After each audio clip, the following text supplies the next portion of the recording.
Mkuu wa mkoa wa Dar es Salaam Albert John Chalamila akiwa na meya wa jiji la Dar es Salaam Nurdin Bilal maarufu kama Shelter ametangaza ujio wa IST Festival ambayo itafanyika Februari 14 mwaka wa 2026.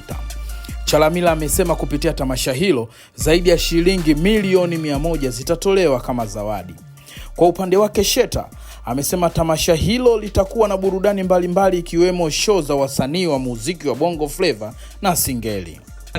Mwezi wa pili mwaka 2026 tunakusudia sasa kuwa na IST Festival, lakini malengo yake makuu ni kitu gani? La kwanza, mtakumbuka kwamba Dar es Salaam tumemaliza masuala ya uchaguzi, lakini zaidi pia tumeingia mwaka mpya, na kwa mantikio hiyo ni staili mojawapo ya kuanza kufungua mwaka mpya mwaka 2026. Lakini jambo la pili ni hamasa pia kwa vijana mbalimbali na hamasa kwa wote wanaomiliki IST. Tuna zawadi za zaidi ya milioni 100, na kwa mantikio ni kwamba kwa wale wote ambao watafanya vizuri, tumekuchapanga pia na ofisi zetu kwa kusaidiana pia na vijana, hatutaogopa wala tutasita kumuongezea mtu IST mpya kwa mazoezi au kwa kazi ambayo atakuwa ameifanya kwa siku hiyo. Lakini hiyo namba 2, IST Festival itaambatana na matukio mengineyo. Kutakuwa kuna matukio hapa mbalimbali ya kujiachia, na kwa sababu nimekuwa mwanamuziki kwa miaka mingi, wanahabari tumekuwa tukishirikiana majambo mengi, nadhani sura hii sio ngeni kwenu.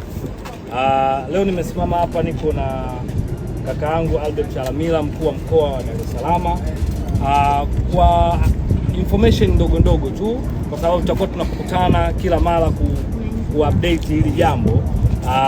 Tunazungumzia leo IST Festival.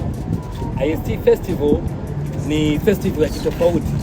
Kwanza niseme tushakubaliana tarehe 14 February ndio itakuwa ni siku rasmi maana ya event, lakini loading to tarehe 14 tutakuwa na activities mbalimbali zinaendelea. Kwa hiyo kila tutapokuwa tunakutana tutakuwa tunawahabarisha ni mambo gani hasa yatakuwa yanatokea. Lakini kikubwa cha msingi, nisitake mimi nizungumze mengi sana, kwa nafasi yangu nimkaribishe mkuu wa mkoa wa Dar es Salaam.